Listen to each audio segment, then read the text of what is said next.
Vamos ficar de pé, irmãos, e vamos abrir a Bíblia em Lucas, capítulo 24, Evangelho segundo Lucas, capítulo 24,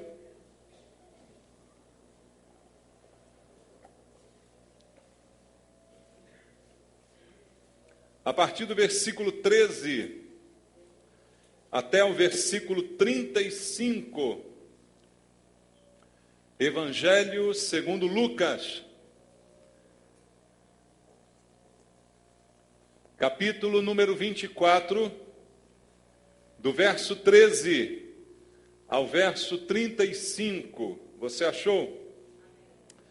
Lucas 24, versículo 13, diz assim a palavra de Deus: Naquele mesmo dia, 2 deles estavam de caminho para uma aldeia chamada Emaús, distante de Jerusalém, 60 estádios.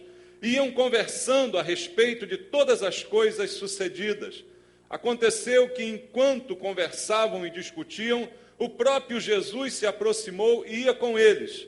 Os seus olhos, porém, estavam como que impedidos de o reconhecer. Então lhes perguntou Jesus: Que é isso que vos preocupa? E de que ides tratando à medida que caminhais? E eles pararam, entristecidos.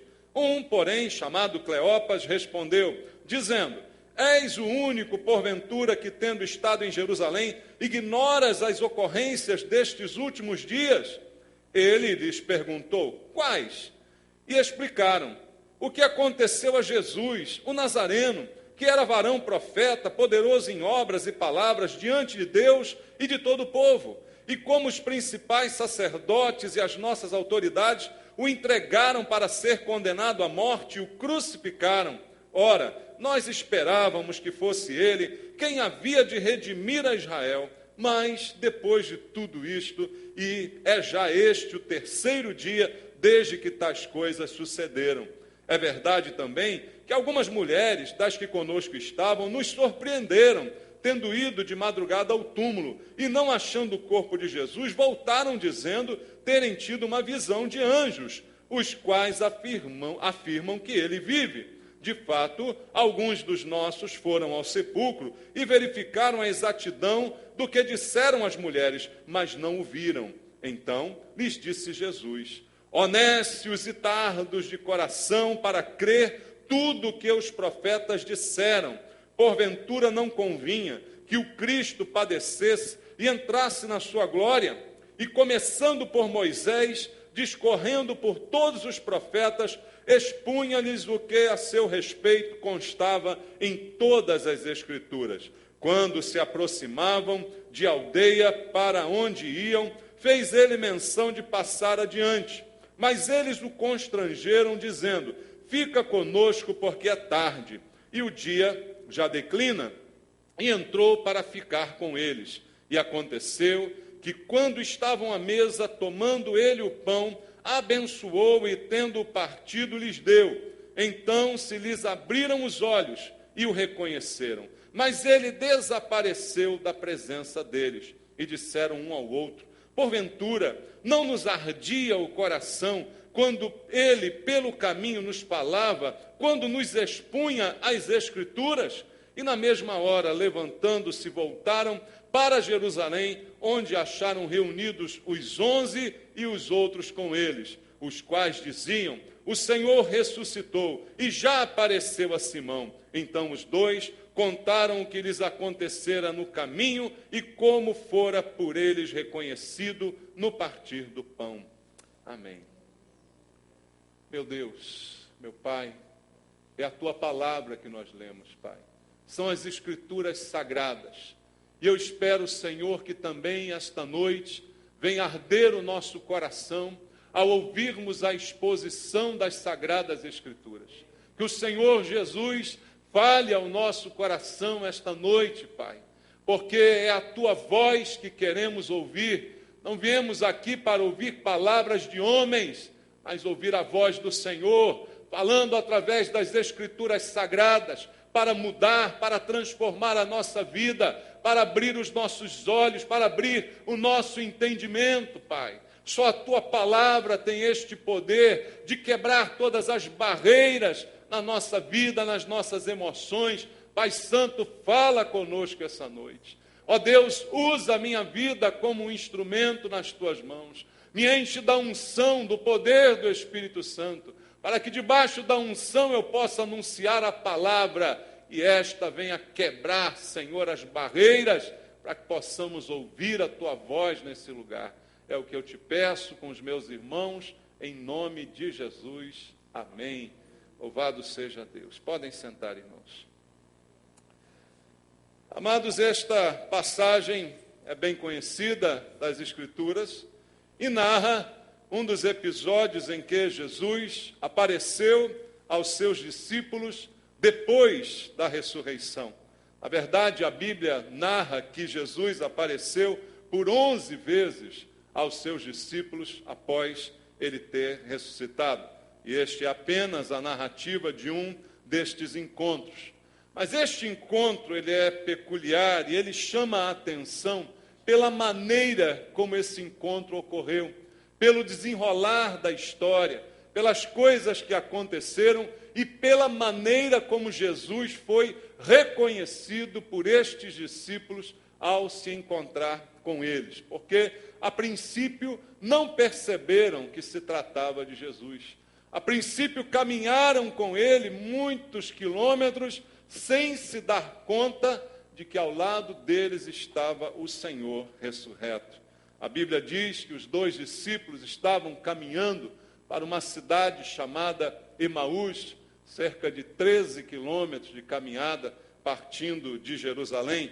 Eram discípulos, diz a Bíblia, assim ela os qualifica. Então não eram pessoas que simplesmente um dia ouviram falar de Jesus, eram pessoas que aprenderam de Jesus. Por isso o termo discípulos. Discípulo é aquele que aprende, é aquele que esteve mais perto, mais íntimo do Senhor, é aquele que o conheceu por mais tempo. E mesmo eles sendo discípulos, tendo experimentado todas estas coisas que eu disse aqui, eles, apesar disto, não reconheceram Jesus. Por serem discípulos, a princípio você espera que eles conheçam bem Jesus. Concorda, irmão? Nós aqui somos discípulos de Jesus. Amém? Estamos aprendendo com Jesus. Então, se supõe que nós também conheçamos bastante a Jesus. Amém? Porque conhecer Jesus é muito vago. Muita gente conhece Jesus. Quando você fala disso, muita gente diz, já ouvi falar de Jesus, já li sua história, já vi o filme. Mas o discípulo, ele tem que conhecer mais ainda. Ele tem que ter mais intimidade. Ele tem que ser íntimo o suficiente para saber algo a respeito de Jesus que outros talvez não saibam.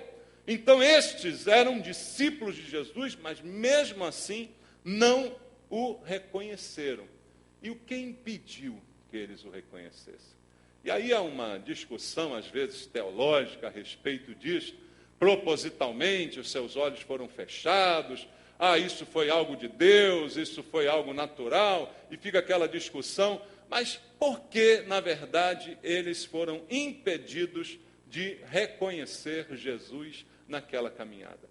Amados, eu acredito que nós somos seres, como eu disse aqui na quarta-feira passada, bastante emocionais. As nossas emoções afetam a nossa vida de uma maneira tremenda, irmãos. Quando você está emocionalmente bem, a sua vida está equilibrada. Mas quando emocionalmente você está instável, toda a sua vida fica abalada. E há pessoas que, quando têm um distúrbio emocional, elas até justificam atitudes impensadas, palavras malditas, coisas que fizeram sem querer, por causa do estado das suas emoções. É muito comum alguém cometer um erro e dizer, porque naquela hora eu estava com a cabeça quente, eu estava complicado, meu estado emocional e tal. Então, é verdade que o estado emocional, ele muda muita coisa na vida da gente. E eu acredito, irmãos, que esses homens não reconheceram Jesus exatamente por causa do estado emocional que eles estavam vivendo naquele momento. Porque a própria narrativa diz para nós que mesmo eles conhecendo, sendo discípulos, não conseguem reconhecer um homem que caminhava ao lado deles. Mas por quê? Porque a mente deles, ela gravou a imagem de que Jesus está morto e está sepultado.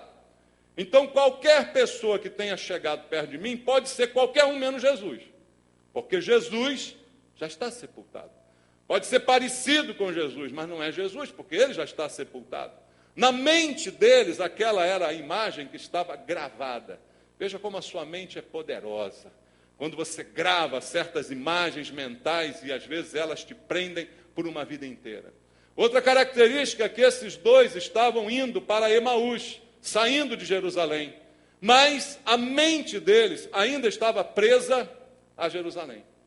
Eles iam para Emaús, mas iam com a mente presa em Jerusalém, comentando o tempo todo daquela viagem a respeito do que aconteceu, das coisas que eles tinham presenciado e que não tinham conseguido digerir ainda até aquele momento.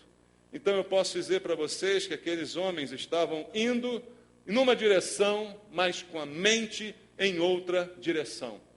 E aí a pergunta é, será que isso pode acontecer com a gente? Será que alguns de nós aqui estamos sujeitos a viver desta forma? Indo numa direção, mas com a mente em acontecimentos do passado, em coisas que já ocorreram, mas que não saem da nossa cabeça. Estamos caminhando, estamos rumando a um futuro, mas a mente ainda está presa a algo que aconteceu no passado. Caminhar para o futuro que está à nossa frente, mas presos a lembranças do passado. Ah, irmãos, quanta gente hoje existe nesta situação. A pessoa não consegue viver. Ela tenta caminhar, ela tenta progredir, mas a mente está ainda presa a algo que aconteceu no passado. Na sua cabeça, ela só fica em torno daquela história, daqueles acontecimentos. E isto atrapalha em muito a sua caminhada rumo ao futuro que está à sua frente. E quais são as consequências disto? Certamente não são boas consequências. O prejuízo é certo, porque, inclusive, a Bíblia diz que nós temos que nos desembaraçar das coisas do passado. A palavra de Deus traz uma afirmação a respeito disso. Então, não é nada bom você querer caminhar para frente preso ao passado. Eu queria dizer para você uma frase bem simples e bem batida. O passado passou. Amém?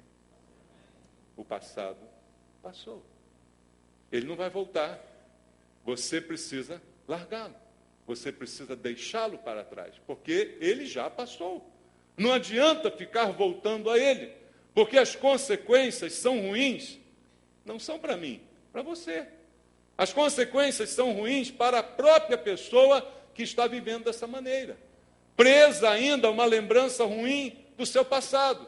E as consequências na vida destes dois aqui também foram ruins, porque Jesus se coloca ao lado deles e eles nem ao menos reconhecem Jesus. Por quê? A cabeça está lá, olha o que aconteceu, você lembra como bateram nele, você viu como deram chicotada, você viu como o sangue espirrou, você viu como isso aconteceu? Era esse o papo que eles estavam tendo no caminho. E quando a mente está assim, ninguém reconhece ninguém, ninguém reconhece nada. Então o prejuízo é muito grande, irmãos. Talvez você hoje não esteja vivendo tantas coisas boas que Deus tem para você, porque a tua mente também ainda está lá, lembrando. Aí você viu? Ah, você viu o que ele me fez? Você viu? Olha como é que fez comigo. Como é que pode? Você viu que eu sofri? Você viu? Ah, minha vida não deu certo. Você viu como eu vivi esses anos todos? Ah, vida, ah, azar. É assim que você vai viver? Nunca você vai progredir se você continuar assim. E pior, você não verá Deus na sua vida. Você não verá a presença de Jesus ao seu lado. E de repente vai ter orar, Senhor, fica comigo. Ele está com você, como se ele estivesse batendo, estou aqui, está me vendo não? Foi o que aconteceu com esses homens, ao lado de Jesus, e não conseguiam perceber, porque quando nós estamos presos ao passado, a primeira coisa que acontece é que a gente não consegue enxergar o presente. Preso ao passado, você fica cego para o presente. Olha o versículo 14 do texto. Iam conversando a respeito de todas as coisas sucedidas. Esse era o papo, esse era o assunto. Já viu que tem gente que vive assim, só gosta de falar do passado? A gente tem que dizer aquela frase batida, né? Quem vive de passado é museu. Quem é torcedor do glorioso sabe disso. Não é assim? Quem vive do passado é museu. Então, para de falar do passado. Para de ficar remoendo esse passado. Porque era isto que eles conversavam. O que sucedeu em Jerusalém. O que sucedeu no passado. Estava agora embotando a visão deles no presente. Por isso não puderam ver Jesus. Versículo 15.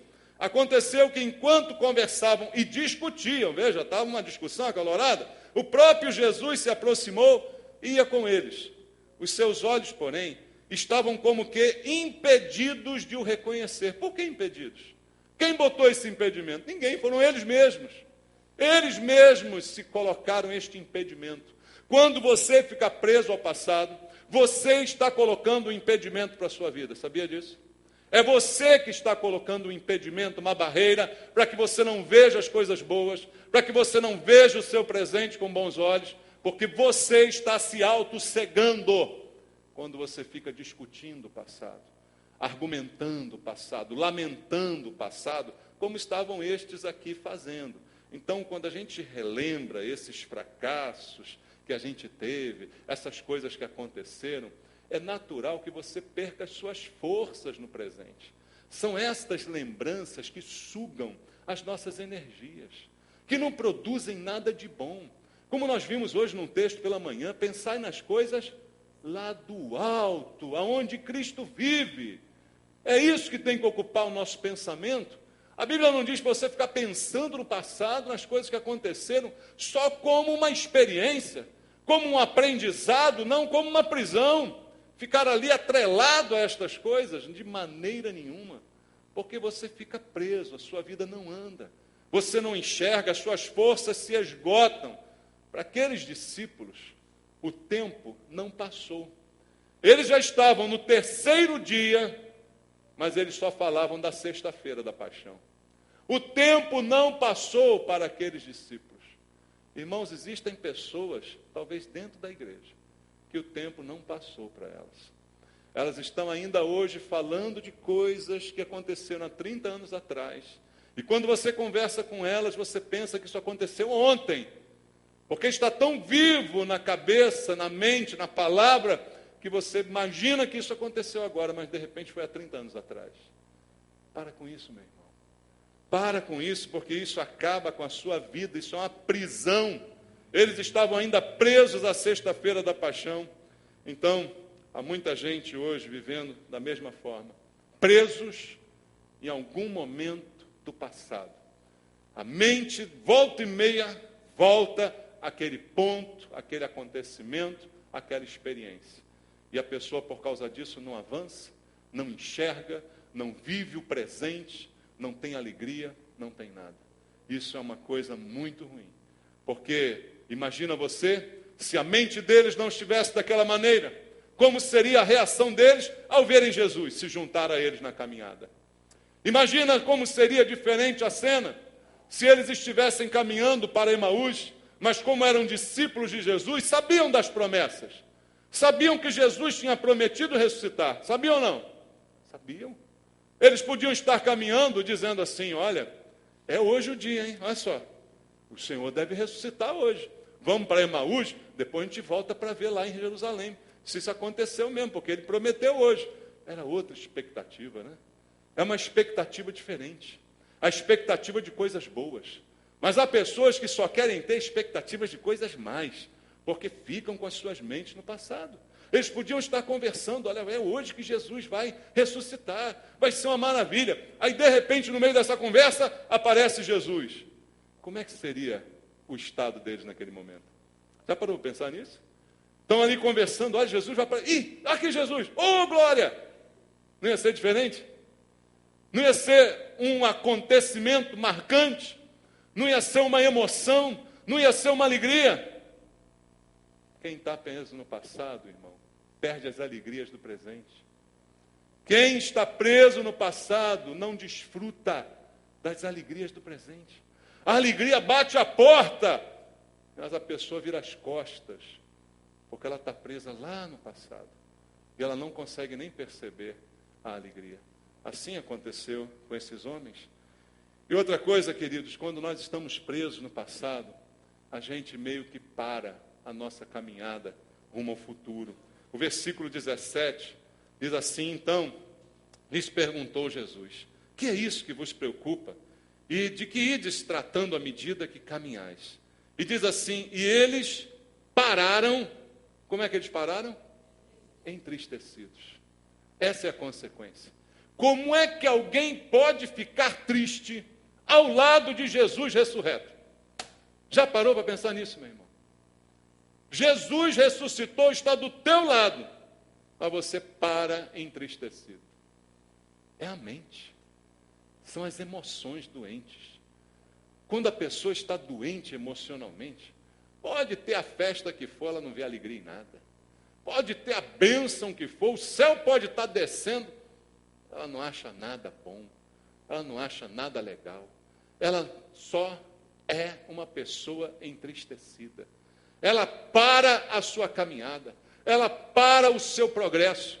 A vida não progride quando alguém está preso ao seu passado. Nada de bom é visto pela pessoa. Ela fica girando em torno de si mesma. Pararam a caminhada entristecidos, porque não conseguiam ver a presença de Jesus ao lado deles. Eles estavam, como disse Jesus no verso 17, preocupados, conturbados. Meu irmão, é muito difícil caminhar quando não se tem esperança. Esperança é aliada à fé. A fé é a certeza das coisas que se esperam, a convicção do que não se vê. Eu não vi Jesus ressurreto, mas eu tenho a convicção que ele ressuscitou. Eu tenho a convicção. E essa convicção me dá uma esperança no encontro com o Senhor. Quando nós não temos esperança, nós não caminhamos. É a pessoa que não quer nem sair de casa. Aí entra na síndrome do pânico, entra na depressão, porque não há esperança. Não há vontade, não há um futuro, não há um deslumbre de uma situação melhor. Por quê? Porque eu não vejo saída, eu não vejo alternativa, eu não vejo esperança. Mas se falta esperança, certamente falta fé. Irmão, fé é aliada da esperança. Está faltando fé. E sem fé é impossível agradar a Deus. Pensa nisso. Pensa nisso. Isso é um mal terrível. E assim estavam esses homens, preocupados, perturbados com as notícias, com as coisas que viram. Parece que morreu dentro deles a expectativa de algo melhor. Será que morreu dentro de você essa expectativa? Irmãos, quando morre dentro da gente a expectativa de algo melhor, aí é como alguns fazem, preferem a morte. É como Jonas, que pediu a morte, não é? Como Elias, naquele momento de crise, que pediu a morte. Por quê? Falta expectativa de dias melhores. Viva cada dia com a expectativa de dias melhores. Amém, irmão? Não importa como está o seu dia hoje, e nem importa como foi o seu dia de ontem. Amanhã é um outro dia. É outra frase fácil essa também. Amanhã é outro dia, meu irmão. Mas é verdade isso. Amanhã é outro dia. Tenha uma expectativa para o amanhã. Agora, como é que está você? De repente você está hoje aqui dizendo: amanhã, segunda-feira. Semana passada foi horrível. Meu chefe implicou comigo. Amanhã vai começar tudo de novo. Aí tua semana vai ser uma droga mesmo, sabia disso? Porque você já está começando ela desse jeito. Preso na semana passada. Preso na tua experiência que te marcou e você faz questão de ser marcado por ela. Por que a gente não quer ser marcado por coisa boa? Por que a gente só se marca por coisa ruim? Já viu como é que é isso hoje? Como é que as pessoas andam preocupadas com as crianças, delas terem traumas? Ah, se der uma pancadinha no filho, vai ter trauma. Vai ficar marcado o resto da vida porque levou uma chinelada de havaiana. É uma vergonha. Dá uma vergonha na sua cara, pelo amor de Deus. Não fale isso. Por que trauma? Porque só coisa ruim marca. E coisa boa não marca, não. Por que a gente não se deixa marcar pelas coisas boas? Mas gostamos de carregar as marcas das coisas ruins. Ah, minha vida foi assim, minha infância foi horrível. Ah, não tive pai nem mãe. Ah, não tive isso, não tive aquilo. Natal, eu fico tão triste no Natal, porque no Natal nunca tive aquela comidinha que eu queria. Papai Noel nunca veio. Ah, pelo amor de Deus. Para com isso. Amém? Está rindo? Olha para o irmão que não está rindo aí e fala com ele, para com isso. Para com isso, meu irmão. Pelo amor de Deus. Para com esse negócio. Papai Noel não veio. Ah, Natal é triste, porque mamãe morreu no Natal. Espera aí, para com isso. Dias melhores virão. Amém? Deus tem coisas boas para você. Amém? Deus tem coisas boas para te mostrar. Mas enquanto você está preso nas velhas, as boas não são vistas. As boas não são percebidas. Porque você usa todas as coisas para lembrar de marcas que o passado te deixou. Pensa nas boas, as ruins, apaga. Amém? Lembra das boas, as ruins, joga fora. As que aconteceram há 20 anos, as que aconteceram há 10 anos, as que aconteceram ontem, as que aconteceram hoje de manhã. É ruim, joga fora. Acabou, limpa a tua mente destas coisas, para que você veja quando Jesus estiver perto de você. Para que você sinta a presença de Deus. É isso que está faltando na vida de muita gente, irmãos. Quando nós estamos presos no passado, uma coisa muito engraçada, se não fosse triste, seria engraçado, acontece. A gente quer prender os outros também. Sabia disso? Por isso que a Bíblia diz que raiz de amargura contamina. A Bíblia manda a gente ter cuidado e diz que ela contamina. Por que contamina? Porque quem está preso no passado quer prender os outros. E eu vejo isso na vida desses caras aqui. Olha só, versículo 18. Um, porém, chamado Cleopas, respondeu dizendo: És o único, porventura, que, tendo estado em Jerusalém, ignoras as ocorrências destes últimos dias? Ele lhes perguntou: quais? E explicaram: o que aconteceu com Jesus, o Nazareno, era varão profeta, poderoso em obras e palavras, diante de Deus e de todo o povo.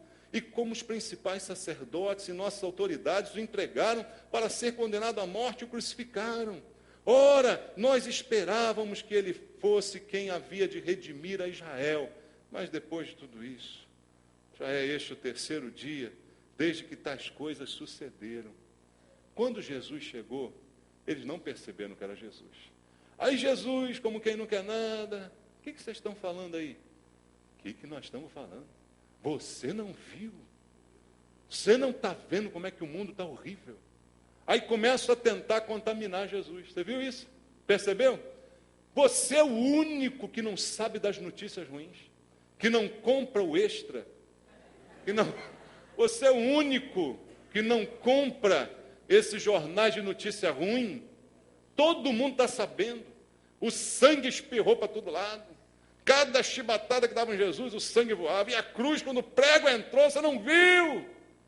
É assim que muita gente reage. E aí, o que eles queriam com isso? Contaminar Jesus também. Fazer com que eles sentissem o que eles estavam sentindo. Veja como isso é perigoso, irmãos. Quando nós estamos assim, nós acabamos tendo essa tendência de querer que os outros sintam a mesma coisa que nós estamos sentindo. E às vezes até nos sentimos ofendidos quando tem alguém feliz do nosso lado. Como é que pode ter alguém feliz perto de mim se eu não estou feliz? Tem gente assim. Não é? Nós temos esta tendência. E aí ficamos irritados com a felicidade do outro. Você não está percebendo como é que você pode estar feliz? Como é que você pode estar nessa calma? O mundo está desgraça, está tudo acabando, o euro, a Europa vai explodir. Você está aí calmo. Não é assim que funciona. A pessoa quer nos envolver no mesmo sentimento que ela tem. É por isso que raiz de amargura contamina. Porque ela não fica só dentro de mim, ela sai pela minha boca. A Bíblia diz que a boca fala que o coração está cheio. Se o coração está cheio de amargura, a boca só fala amargura. E ela quer contaminar, ela quer que você também se sinta. Veja, eu não digo que seja uma maldade, não. Isso acontece instintivamente. É um instinto mau, porque é da natureza humana, não é da natureza de Deus. Isso não é da natureza de Deus, é da natureza humana. Não é por maldade, mas de boa intenção o inferno está cheio também, né? Então não é por maldade, mas é mal, é ruim. Porque contamina, porque sai. Porque a pessoa, no fundo, quer que você se doa junto com ela ou se doa dela. Tenha pena dela. Aí é o sentimento de autopiedade que invade a vida de muita gente. E muita gente não consegue viver hoje porque é perseguido por esse sentimento de autopiedade. Tenham pena de mim, por favor, olhem para mim, vejam como eu estou sofrendo. Socorro! É o que muita gente faz. Mas isso é ruim. Isso não é bom. Isso cega você. Isso para a sua caminhada. Isso anula as tuas esperanças. E é ruim, mesmo que seja instintivo, não é bom. Eles perguntam para Jesus, você é o único que não se importa com isso? Como é possível, está todo mundo falando? E aí eles vão contar tintim por tintim, com detalhes. Veja, quanto mais a pessoa está assim, mais detalhe ela conta. Já viu isso? Você pergunta para ela, como é que vai? Está tudo bem? Ela fala, não está tudo bem não. Minha unha está encravada, olha, eu fui no médico, ele tirou um pedaço. Aí ela, depois a perna, nasceu uma erisipela, veio subindo para a coxa. Aí ela começa, e vai tintim por tintim, dando todos os detalhes do seu sofrimento. Quando acabou de contar tudo, ela aí começa a contar o passado. Não, mas eu já tive isso aí umas várias vezes. É assim que funciona. Tintim por tintim, eles contaram para Jesus tudo o que aconteceu. Com detalhes, eu acredito que até que eles contaram com mais detalhes, porque a Bíblia não dá tantos detalhes. Lembra, isso é uma conversa. É uma conversa de uma caminhada de 13 quilômetros. Pelo menos 1h30 de caminhada, 2 horas de caminhada. Então, é uma conversa longa isso aqui. Eu não sei quantas coisas eles falaram, mas devem ter falado muita coisa. Botando para fora tudo que estava no coração. Toda a decepção, tudo aquilo que estava aqui dentro. É derramado e é despejado. E aí eu te pergunto, irmãos, se a gente se identifica com isso, o que fazer? Qual foi a atitude de Jesus diante disso tudo? Qual foi a atitude dele? O versículo 19 é interessante porque Jesus, quando eles perguntam, você não sabe do que aconteceu? Os acontecimentos? Aí versículo 19 diz assim, ele lhes perguntou, quais? Parece estranho, né? Jesus perguntou, quais? Vocês estão falando de quê? O que houve? Qual é o problema de vocês, meus filhos? Quais são os acontecimentos? Por que Jesus pergunta isso? Será que Jesus estava de gozação? Não, não estava de gozação. Mas Jesus queria mostrar para eles e para nós que passado é passado. Quais? Passou. Passou? Passou. Então não existe mais. Se não existe mais, para que eu vou ficar pensando hoje? Então Jesus pergunta para eles, quais? Era passado. Eu tenho que viver o hoje, viver agora, e não o passado. Veja, Jesus não estava mais preso em Jerusalém. Jesus não estava mais na cruz. Jesus não estava mais preso no túmulo. Ele estava vivo. Para que lembrar? Imagina Jesus ressurreto. Ah, como doeu quando enfiaram o cravo na minha mão. Cada chibatada como eu sofri. Vocês, meus discípulos, não imaginam como foi dolorida aquela cruz por causa de vocês. Você imagina Jesus fazendo isso? Mas a gente faz isso. A gente faz isso. Olha, eu sofri por vocês. Eu me dei por vocês. Eu me dei por esta igreja. E não fui reconhecido. A gente faz isso. A gente faz isso o tempo todo. Ah, eu ajudei fulano. Mas não. Todo tempo a gente fica fazendo isso. Isso é terrível. Para Jesus, passou. Por isso que ele pergunta, quais? Estou vendo, qual é o problema? Eu estou vivo. Não tem problema nenhum. Eu estou ressurreto. Eu fiz o que prometi. Não tem problema nenhum. Onde é que você está vendo o problema aí? Irmão, o sacrifício de Jesus na cruz, ele crucificou também o nosso passado. Você tem que crer nisso. Com ele foram crucificados os nossos pecados. Os nossos pecados do passado, os do presente e os do futuro. Tudo está cravado na cruz de Cristo. Ele nos deu vida. Agora, viva a vida que ele te deu. Não volte ao passado. Não volte atrás os seus olhos para ficar preso a alguma coisa. Como disse Paulo, esquecendo-me das coisas que para trás ficam, prossigo para o alvo, para o prêmio da soberana vocação de Deus em Cristo Jesus. É para frente, não é para trás, porque Ele já crucificou o nosso passado e libertou a nossa vida para nós termos esperança de dias melhores. Jesus fez isso. Então, para Ele, é uma surpresa. Vocês estão falando de quê? Irmãos, às vezes eu acho que Deus fica assim também ouvindo algumas orações que a gente faz. A gente faz orações para Deus como se estivesse queixando com a pessoa do lado. Não é? Senhor, está difícil. A cruz está pesada, Senhor. Não estou aguentando. Pai, Jesus deve estar pensando, de que você está falando, meu filho? Está maluco? Está doido? Eu ressuscitei. Eu estou vivo. Estou aqui do seu lado. E você está pensando no passado. Entrega o teu caminho ao Senhor. Confia nele. E o mais ele fará. Diz o Salmo 37. Amém? Mas é atitude, é mudança, é transformação. É atitude de mente, de coração.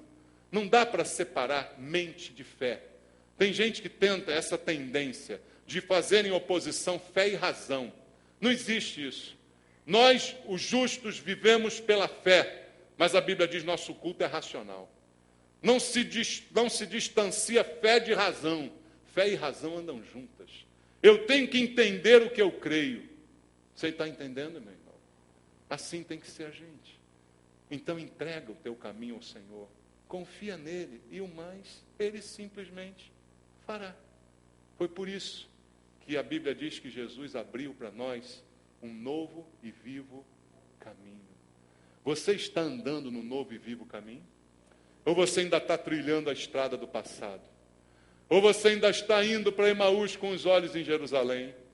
Você está trilhando o novo e vivo caminho, e o caminho é Cristo.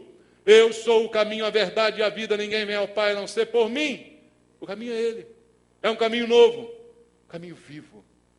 Aí você está aí se arrastando, olhando para o passado, para as coisas que passaram, e você vai se arrastando pela vida. Jesus queria que eles vissem a verdadeira realidade.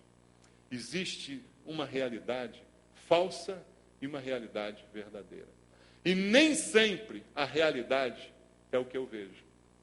Esse é o maior problema que há com as pessoas que são exclusivamente racionais. Como eu disse, fé e razão andam juntas. Então eu tenho que entender também a razão pela fé e a fé pela razão. Porque, irmãos, a realidade para muitos é o que eu vejo. O prato está vazio. A conta tem que pagar. O problema aconteceu. Isso é a realidade. Jesus morreu. Isso é a realidade. Chicotearam ele, humilharam ele, foi sepultado, botaram uma pedra no túmulo. Isso é a realidade. A realidade é muito maior do que isso. A realidade, às vezes, é o que você não vê. A realidade, irmãos, é o que você não vê. Por isso que a definição de fé diz que é a esperança das coisas que se esperam e a convicção dos fatos que não se veem. É uma convicção. Realidade é o que Jesus queria mostrar para eles. A realidade é essa. Eu estou aqui, vivinho, do lado de vocês. E vocês não estão percebendo. Porque os teus olhos estão no passado. Se eles percebessem que Jesus estava ali, eles não iriam parar aquela caminhada e não iam se sentir sós naquela caminhada. Jesus estava com eles e eles não podiam perceber. Assim como eu creio, irmãos, que há pessoas na igreja em que Jesus está com elas e elas não conseguem perceber. Jesus está ao lado delas, até no sofrimento, como a gente viu hoje de manhã. Deus está conosco em qualquer lugar. Até no sofrimento, Deus dá também com a gente. Mas a pessoa não consegue ver, não consegue perceber a presença de Deus. Por quê? O sintoma também foi apresentado pelos discípulos. Vejam, eram discípulos, aprendiam. Jesus ensinava a palavra, ele era mestre em Israel. Jesus ensinava. O problema é o seguinte, a gente é ensinado, mas será que a gente aprende? Será que semana que vem você vai lembrar do que foi pregado hoje? Essa é a questão, irmãos. Será que a gente aprende? Eles esqueceram a palavra. E a prova disto é o que diz o versículo 25. Então lhes disse Jesus: ó nécios e tardos de coração para crer tudo que os profetas disseram. Jesus já repreendeu. Porventura, não convinha que o Cristo padecesse e entrasse na sua glória? E começando por Moisés, discorrendo por todos os profetas, expunha-lhes o que a seu respeito constava em todas as Escrituras.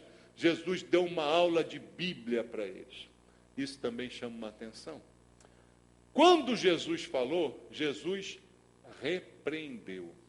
Eu não vejo Jesus com peninha de quem está tristinho.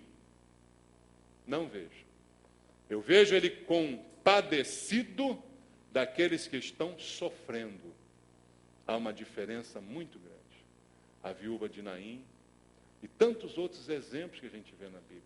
A compaixão de Jesus em relação ao sofrimento real de alguém. Agora, meu irmão, fica chateado comigo não, mas eu vou te dizer uma coisa. Se você hoje está sofrendo por causa do passado, para mim você está maluco. Porque o passado passou. Então eu não tenho peninha de você não. Porque você não está vivendo o presente. Se é uma dor real, amém. Mas de repente essa dor é uma dor produzida por você mesmo. E eu não vejo Jesus com peninha deles. Ah, coitadinho, vem cá, meus discípulos. Olha, senta aqui, bota a cabecinha aqui no meu peito. Eu estou aqui com vocês. Jesus está aqui, eu amo vocês. Eu não vi Jesus fazer isso. Eu vi Jesus dizer: nécios, vocês esqueceram o que estava escrito na palavra. Vocês esqueceram tudo aquilo que eu preguei para vocês nesses anos. É isso que eu vejo Jesus fazendo. E expôs a eles tudo que a seu respeito estava escrito nas Escrituras. Mas foi a primeira vez que Jesus falou disso? Você acha que foi a primeira vez? Jesus, quando estava perto da sua morte, começou a preparar todos os discípulos e dizendo para eles: vai acontecer, e mostrando na Bíblia por que tinha que acontecer. Aí quando ele morre, ficam eles lá, tristes, medrosos e tal. Por quê? Não conhecem a palavra. Então, o que alguém tristinho está precisando, não é de um ombrinho para chorar mais e ficar mais tristinho ainda. Está precisando é de um supapinho. Vá ler a Bíblia. Vá ouvir a palavra de Deus. A fé vem pelo ouvir da pregação.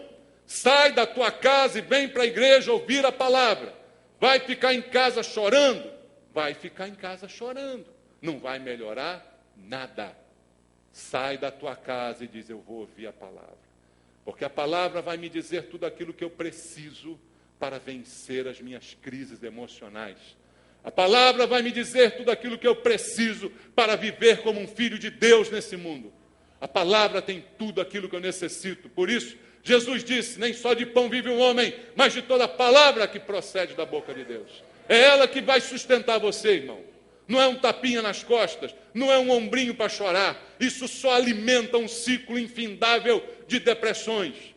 Que você precisa de um empurrão. Vai ouvir a palavra. Vai abrir o teu coração para que você saia da depressão, larga esse passado e comece a viver o presente que Deus tem para você. Comece a viver as coisas boas que a Escritura diz, e elas estão aqui, disponíveis para qualquer um que crê, qualquer um que acreditar. Está disponível, não é privilégio de um ou de outro. Qualquer um pode viver o que Deus tem para si, basta que ouça e creia na palavra de Deus. Foi por isso que Jesus expôs para eles tudo o que estava escrito na palavra. Mas o que acontecia, irmãos, é que a cegueira é tão grande quando a gente está fechado, que tem gente até fica chateada comigo: pastor, hoje pegou pesado. Pegou pesado, não vou mais lá nessa igreja não, esse cara só me dá bolacha. Eu já estou tão sofrido, e ele ainda fala assim comigo. Não é assim que funciona? Não é assim, irmão? Não adianta, querido, porque não vai mudar, porque a cegueira não deixa a gente enxergar. E foi o que aconteceu com aqueles homens. Eles estavam como que cegos, e como cegos precisavam que os olhos fossem abertos. O que eu desejo é que a pregação da palavra, cada uma que saia deste púlpito, saia para abrir os seus olhos. Não para fazer você dormir, não para fazer carinho em você, mas para abrir os olhos. Porque você que é salvo, tem tudo o que Deus já te deu para viver uma vida melhor. Você que é salvo não precisa de mim para fazer você viver uma vida melhor. Não precisa do meu colo nem do meu carinho. Você precisa de um encontro com Jesus. Eu estou aqui para abrir os teus olhos, para que você veja as Escrituras e o poder que emana delas. É o poder de Deus para a salvação do que crê. É o poder de Deus para a vida daquele que crê em Jesus. Está na palavra de Deus. Carinhos só trazem prisões emocionais. Se ficarmos dependentes destas coisas. Não sou contra carinho. Eu gosto de carinho. Gosto de dar e de receber carinho. Mas quando eu percebo uma dependência, eu já corto. Porque isso é horrível. É horrível. A gente viver igual cachorro, que depende de um afago para abanar o rabo. Isso é horrível. Você não é cachorro. Valdir Soriano já dizia. Você não é cachorro. Creia nisso, meu irmão. Eu creio. Isso é verdade. Você não é cachorro. Eu não sou cachorro. Não preciso de afago. Eu preciso de carinho de verdade. Não de mimo. Entende? Há uma diferença muito grande. E a gente precisa aprender com isso. Quando os olhos estão fechados, a gente precisa que eles sejam abertos. Versículo 30 diz assim: E aconteceu que quando estavam à mesa, tomando ele o pão, abençoou e tendo-o partido lhes deu. Então se lhes abriram os olhos e o reconheceram. Mas ele desapareceu da presença deles. Se lhe abriram os olhos. Quando Jesus partiu o pão na presença deles, os olhos se abriram.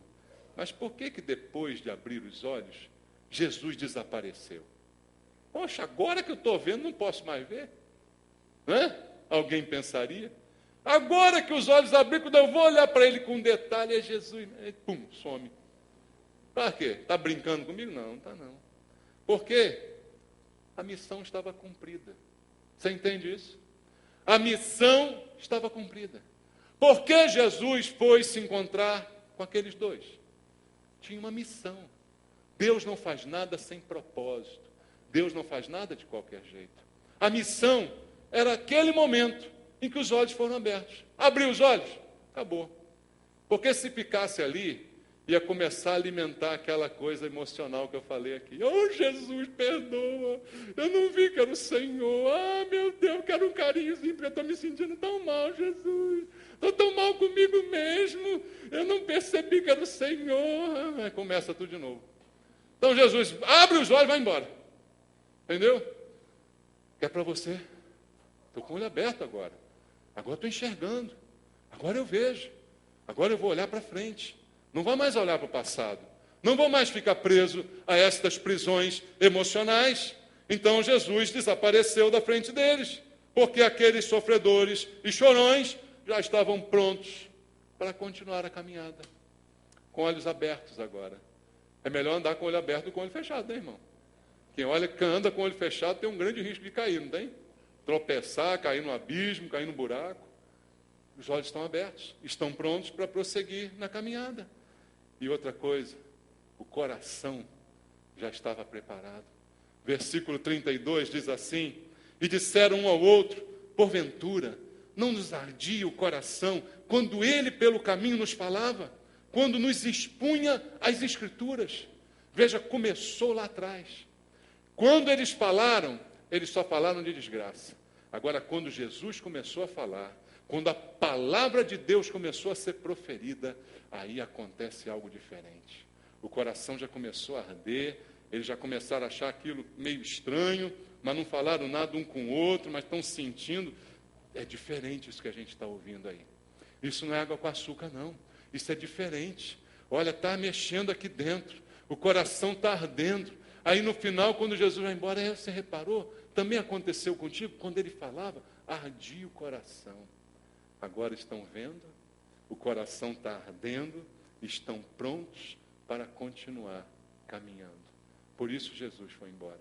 E o versículo 33, ele diz assim: na mesma hora, levantando-se, voltaram para Jerusalém, onde acharam reunidos os 11 e os outros com eles, os quais diziam: o Senhor ressuscitou, já apareceu a Simão. Então os dois contaram o que lhes acontecera no caminho e como foram por ele reconhecidos no partir do pão. Eles voltaram para Jerusalém, caminharam agora com os olhos abertos, com o coração ardendo. Irmão, essa é a vontade de Deus para a sua vida. Não pare a caminhada, continue caminhando. Não deixe o seu coração esfriar, que o seu coração ainda venha a arder quando você ouvir Jesus falar. Que o seu coração venha a arder quando você escutar a palavra de Deus. Porque isso é a prova que você está vivo ainda, irmão. Quando parar de arder o coração, tu está morto, pode enterrar. Tem que arder o teu coração pela palavra de Deus, por aquilo que Deus quer fazer na sua vida. Então deixa Deus falar o teu coração, para que você também não pare de testemunhar. Quando eles voltaram para Jerusalém, a primeira coisa que fizeram? Contar para todo mundo o que tinha acontecido, a maravilha. E a história está aqui contada. Por quê? Eles contaram. Veja, eles podiam ter tido vergonha disso aqui. Quem é que viu isso aqui? Ninguém, só eles dois. Se Lucas escreveu isso aqui, foi por quê? Porque eles contaram o que aconteceu. E a gente, às vezes, quando conta a história, tem a tendência de omitir algumas coisinhas ruins, né? A gente só conta a parte boa. Mas não, eles contaram tudinho. Está aqui para a gente ver. Ó. Tudinho contado, do jeito que eles viveram. Inclusive a incredulidade, a cegueira, tudo relatado aqui, para que a gente hoje esteja sendo edificado pela palavra de Deus. Então, meu amado, ouça a palavra de Deus. Porque nada no passado pode impedir o que Deus tem para a sua vida no futuro. Nada que aconteceu pode impedir que você tenha um futuro melhor. Só você que pode impedir isso. Preso a um passado, preso a coisas que aconteceram, eu quero dizer para você, esvazie o teu coração dessas coisas. E enche o teu coração da palavra de Deus. Esvazie de tudo que não presta e encha de tudo que é de Deus, para que teu coração possa sempre arder quando você ouvir a voz de Jesus. Amém? Deus abençoe você. Vamos louvar o Senhor. Glória a Deus. Aleluia. Glória ao nome do Senhor.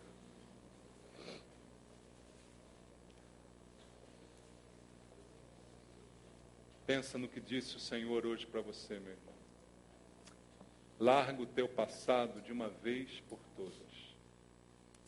Deixa de viver em função do que passou e comece a viver o que Deus quer fazer agora na sua vida.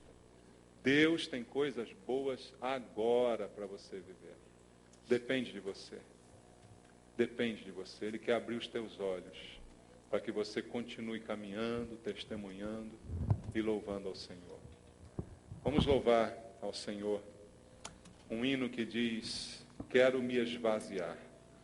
Talvez o que esteja faltando é a gente se esvaziar. A gente está sempre cheio de tudo, na mente, no coração. Se esvazia para que você possa ouvir a voz de Deus. Vamos louvar ao Senhor.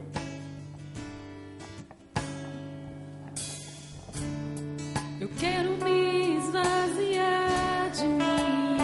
Quero me esvaziar, Senhor. Eu quero me esvaziar da religiosidade. Eu quero me esvaziar de mim. Eu quero me esvaziar de todos os meus títulos, de tudo que me afasta de ti.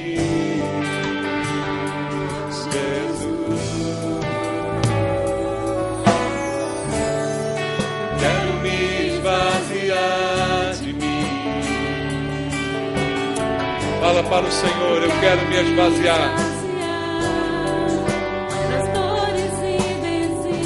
Joga isso fora, meu irmão.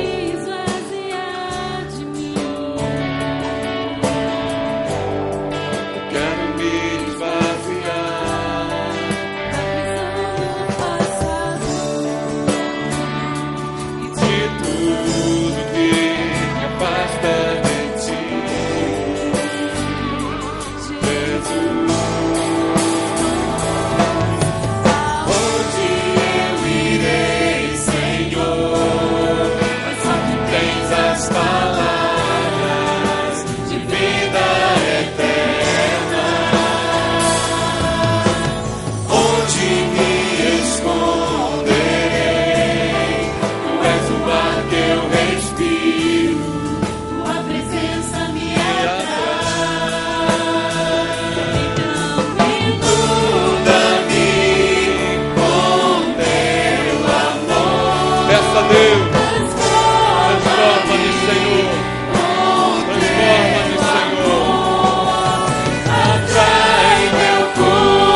Pai Santo, nós queremos, Deus, nos esvaziar essa noite de tudo aquilo que tem ocupado o lugar que é Teu em nossas vidas. Meu irmão, se você quer se esvaziar de alguma coisa essa noite, eu quero orar por você. Saia do seu lugar, vem aqui, quero orar pela sua vida. Se há algo que tem enchido o teu coração, que precisa ser deixado aqui no altar de Deus, algo que de repente esteja impedindo você de ouvir a voz de Deus, de ver a presença do Senhor, algo no passado que aconteceu, venha entregar aqui no altar do Senhor, venha entregar aqui, ó Deus. Venha entregar na presença do Senhor. Venha entregar a Deus aquilo que está impedindo o agir dele na tua vida, no coração, uma lembrança, uma situação, alguma amarra, algum conceito errado, alguma ideia errada de Deus.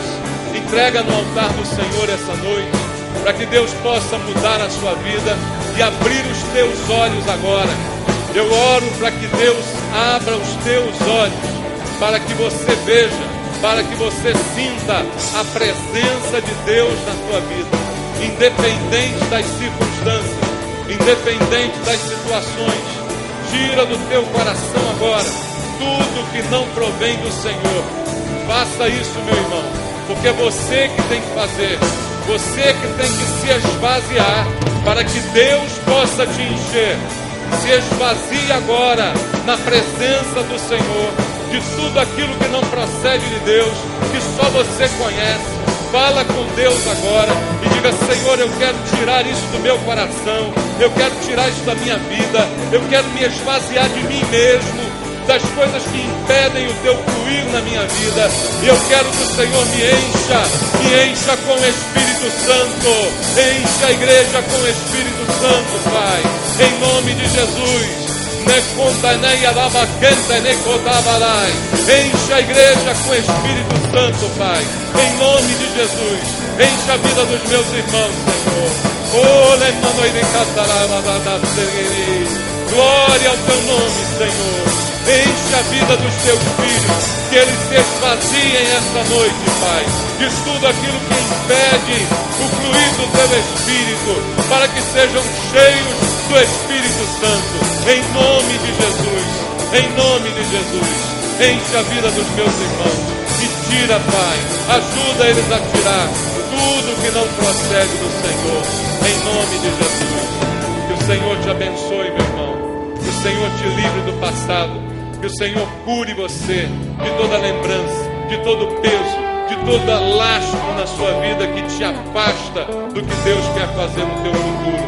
Que Deus abençoe a tua vida, em nome de Jesus. Você pode dar um abraço nessa pessoa que está perto de você. Fala para ela: Deus te abençoe. Deus abençoe você. Louvado seja Deus. Louve ao Senhor. Eu quero me esvaziar. Quero me esvaziar, Senhor.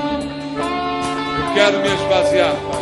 Quero me esvaziar da religiosidade. Eu quero me esvaziar de mim.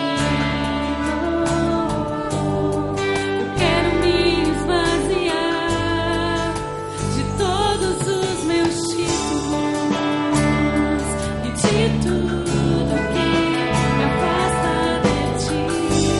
Tudo, Senhor.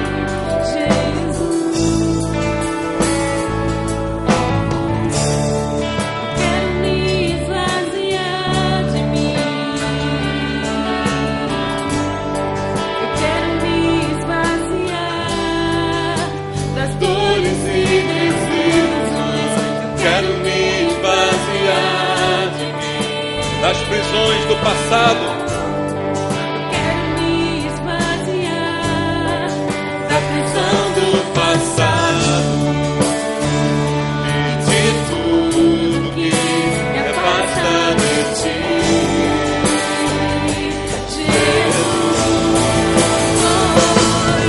Aonde eu irei, Senhor, pois só tu tens as palavras de vida eterna.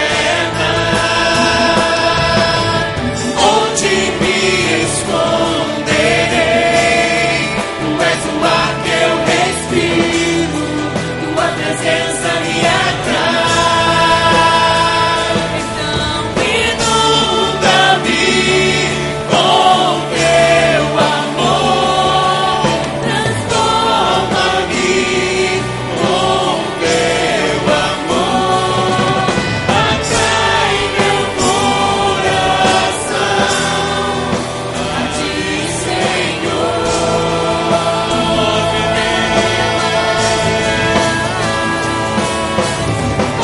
move-me com teu amor. Usa-me, Senhor, Usa-me para o teu louvor.